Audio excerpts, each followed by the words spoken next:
Pastor Trish. Today is Monday, September 13th, but we are looking ahead to the coming Sunday, September 19th. And we will be looking at our gospel reading for today, Mark chapter 9, verses 30 to 37. And I'm going to read it based on the New Revised Standard Version, that translation. Jesus and the disciples went on and passed through Galilee. He did not want anyone to know it, for he was teaching his disciples, saying to them, "The Son of Man is to be betrayed into human hands, and they will kill him, and 3 days after being killed, he will rise again." But they did not understand what he was saying, and were afraid to ask him. Then they came to Capernaum, and when he was in the house, he asked them, "What were you arguing about on the way?" But they were silent, for on the way they had argued with one another who was the greatest.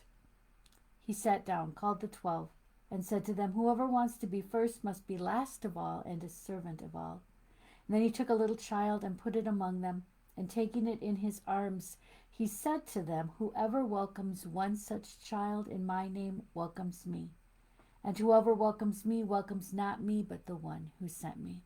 This is the gospel of the Lord. The places that we are in Mark right now are just so rich and full of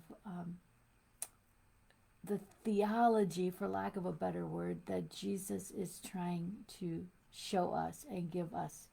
And it is, as the disciples keep pointing out for us over and over again, so difficult to comprehend because it flies in the face of what we consider normal or what we would consider to be what we would expect out of God. It is inside out and upside down in terms of what God is up to and what we would assume using our human minds and even our human hearts. And so it is confusing and difficult to comprehend. That's what we hear from the disciples this week. We heard that yesterday. We've been hearing that. And when we get confused and find it difficult, we should not be surprised by that, because what Jesus says really goes in the face of what we would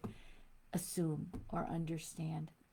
One of my favorite books from seminary was called The Weakness of God, Caputo, and a philosopher, and he talked about how ultimately God is found not by a name or an understanding, but in an event, and that event is on the cross, and that's where we see God weak and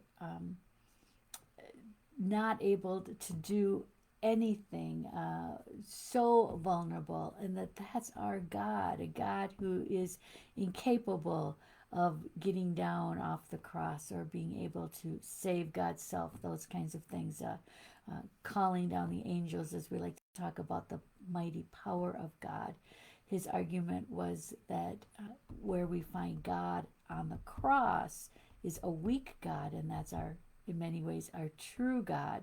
And we have to follow that through, and you eventually see the greatness of God found in God's weakness. Another way that we Lutherans especially often talk about it is we talk about the theology of the cross as opposed to theology of the glory. Martin Luther said the same thing. If we want to know who God really is, the place we have to look and the place we have to go is the cross. We've got Jesus here in our passage for this coming Sunday telling that to the disciples. This is what it's going to look like.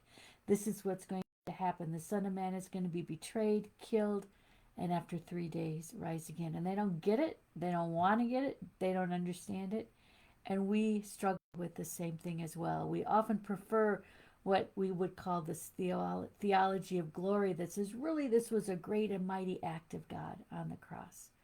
But that's the wrong way to look at it. That's what Martin Luther would tell us, and the other philosopher that I mentioned earlier, It's to understand, if we truly want to understand God, we have to see God in the cross. Just a couple of ways that Martin Luther talks about it. He says, um, a theology of glory, he says, calls evil good and good evil. But a theology of the cross calls the thing what it actually is. And to so see Jesus on the cross is not a good thing, right? That's evil personified in many ways. Yet that is also, in that moment of utter and ultimate weakness, we also can see the strength of God as well. But it is only within the evil act, it's only within weakness, it's only within difficulty that God's true love, true grace comes through. And I'm going to read to you another quote about that in just a moment. And so, if you struggle with some of the things that are said in this passage, you're not alone. We all struggle with that. And this understanding, whoever wants to be first must be last, right? None of that makes sense to us. But that's God's way, and that's God's being first by being last, by serving, by going to the ultimate sacrifice of death on the cross. The other quote I wanted to give you this afternoon comes from Douglas John Hall in his book called The Cross in Our Context, where he talks a lot about this theology of the cross and what that means. And I want to just read this, because we're like, why, where, why does it have to be this way? Why God's most vulnerable and weakest moment is the moment that we see God at God's finest, that we truly see God. He talks about what that means. And he says the theology of the cross is, first of all, a statement about God. And what it says about God is not that God thinks humankind is so wretched that it deserves death and hell, but that God thinks humankind and the whole creation so good, so beautiful, so precious in its intention and its potentiality, that its actualization, its fulfillment, its redemption is worth dying for. God thinks humankind and the whole creation is so good, so beautiful, so precious in its intention and its potentiality, that its actualization, its fulfillment, its redemption, the peak, is ultimately worth dying for. And God dies for us and for all of creation on the cross. So God's ultimate weakness comes only out of God's great grace for us. It shows us who God is, that God loves us so much and thinks so much of us. God is willing to die for us. That's what Jesus is trying to tell his disciples. It's so hard for them to understand, just like it's so hard for us to understand. All right, I'm going to give you that to ponder here as you move into your week. As we, I hope that you'll let that text, that thought about the theology of the cross sit with you this week, and just ponder what that means, what that tells us about God, and then in turn, what does that tell us about who God calls us to be, and what it means for us to follow, to also, as Jesus talks about, be the last of all and the servant of all.